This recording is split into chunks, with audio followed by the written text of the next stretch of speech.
Well. Disney now on track to lose nearly $750 million across 13 films in a historic year of box office flops. Now, I don't think Disney has any more releases coming out this year. I could be wrong about that. I absolutely could be wrong. I don't think they do, because Wish just came out. They obviously had the Marvels the week before. I'm not sure if there's anything left. They might have like a Pixar movie or something come out. But yikes.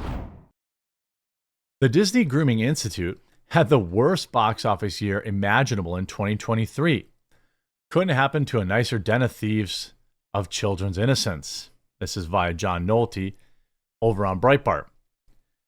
After losing $106 million on Lightyear in 2022, another $152 million on Strange World in 2022, both of which featured prominent gay plotlines aimed at little kids, the Disney Grooming Syndicate roared into 2023 hoping for a much better year. Thanks to Disney's cratered reputation and string of terrible movies where good storytelling and relatable characters took a backseat to divisive politics, 2023 has been an even bigger disaster. And I've got to say, who's responsible for that? You guys are. I think, ultimately, it's because you finally put your foot down and said enough. According to my imperfect but good faith estimates, only one Disney movie went into the black. Only one movie in the last 2 years Disney has put out made money. The budgets below are reported production budget costs plus my estimate of publicity costs. I added a conservative $75 million for publicity for big movies like Indiana Jones and Marvels. For smaller movies, I estimated smaller publicity budgets.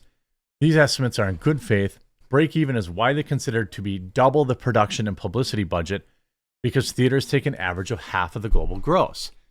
The profit deficit is the global gross, how much the movie made, divided by 2, which removes the theater cut, minus the budget, which is what the movie costs. Okay, let's take a look. Ant-Man and the Wasp, February 17th, 2023. Budget, $275 million. Break even, $500 million. Global gross, $476 million. Final deficit, $37 million. I don't even know what movie this is. Chevalier? Budget unknown, gross $4 million. I guess it doesn't even matter. Nobody saw it. They probably didn't spend any money on it. I suppose they probably lost a little something on it. Guardians of the Galaxy. Budget, $325 million. Break even, $650. Global gross, $846 million. Profit, $98 million. They made about $100 million on Guardians of the Galaxy. The Little Mermaid. Budget, $325 million. Wow, they spent as much on Little Mermaid as they did for Guardians of the Galaxy. Budget, $325. Break even, $650. Global gross, $570. Deficit, $40 million loss. The Boogeyman. Budget, $55 million. Break even, $110 million. Global gross, $82 million. They lost $14 million. Wait, that doesn't make sense. I think his math is wrong here, isn't it?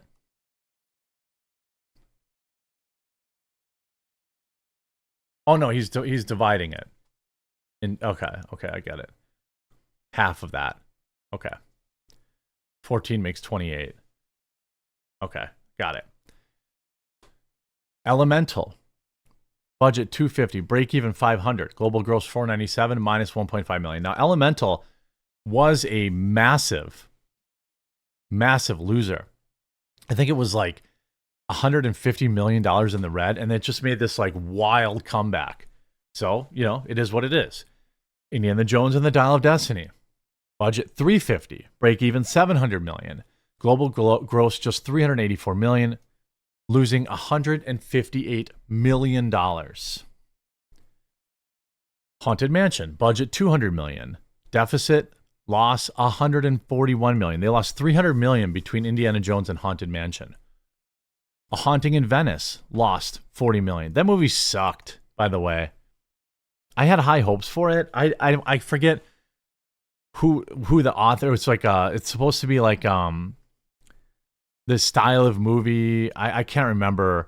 People were saying like, oh, it's a so and so movie or whatever. It was 100% predictable. It was not. It was totally not suspenseful in any way, and it was like it just was boring. Visually, it looked cool. Like I was ready for it to be awesome, but there was like it wasn't. I don't know. Maybe you let me know. Agatha Christie is supposed to be Agatha Christie tale or something like that. I haven't seen any of those other films like Death on the Nile or whatever the case was. I don't have anything else to compare it to, but it was not suspenseful. It was just not very good. But maybe you liked it. Again, really, at the end of the day, if you liked a movie, that's all that matters. I famously remind people that I enjoy Paul Blart Mall Cop. I did recently, it's all these years, I never knew there was a sequel. Turns out there was a sequel, Paul Blart Mall Cop 2, and that was awful. I actually turned it off. That was like, I don't know. It just didn't capture any of the magic of the original Paul Blart. They made the daughter had like a huge role in it, and that chick just can't act. And like, they like, she how do I put this? She had like some love interest story with a guy that was way out of her league, and then like, there was some funny jokes. Like Paul Blart was like, I think it was like the security guard or something like that at the hotel. It was kind of funny. Like he kept trying to like, she didn't have a crush on him, but he kept saying like, oh, I can't be with you. And then like she started to like fall in love with him or something like that. It was weird. He had like this weird power over her. That part was kind of funny. They did put a chick in it and make her lame and gay. Although Paul Blart's daughter was a part of the first movie.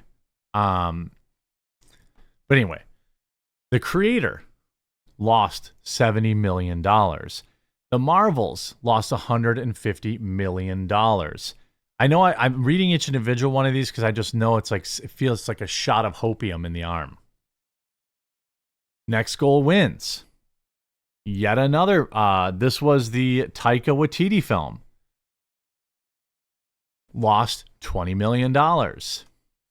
Wish, currently still in the theaters, deficit $175 million. Now it will make another $50 million probably. My public school math shows that Disney's grooming syndicate lost $745 million with its theatrical releases this year. Now again, to be fair, Wish is still in the cinemas, and Next Goal Wins, I think, is also still in the cinemas.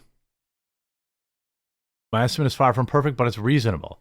Yes, Disney will make up some of these losses on what are known as ancillary markets, home video, TV sales, foreign TV sales, etc.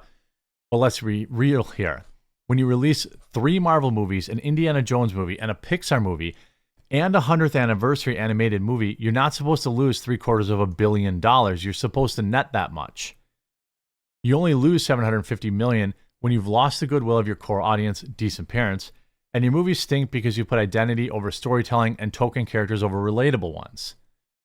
Finally, there are incalculable down market losses, toy sales, theme park attractions, and above all, reputation. Going into 2023, Disney had already had a reputation as danger to small children.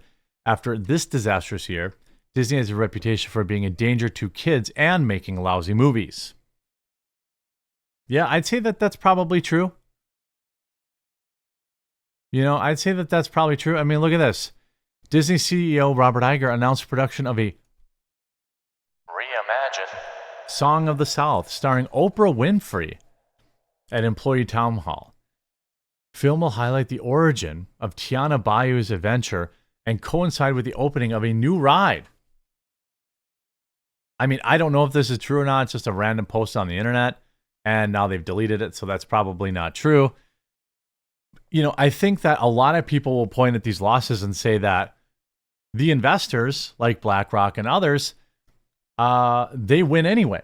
You know, they pour money into these companies. They exert influence on various boards, things of that nature. And that's just, they're not going to care.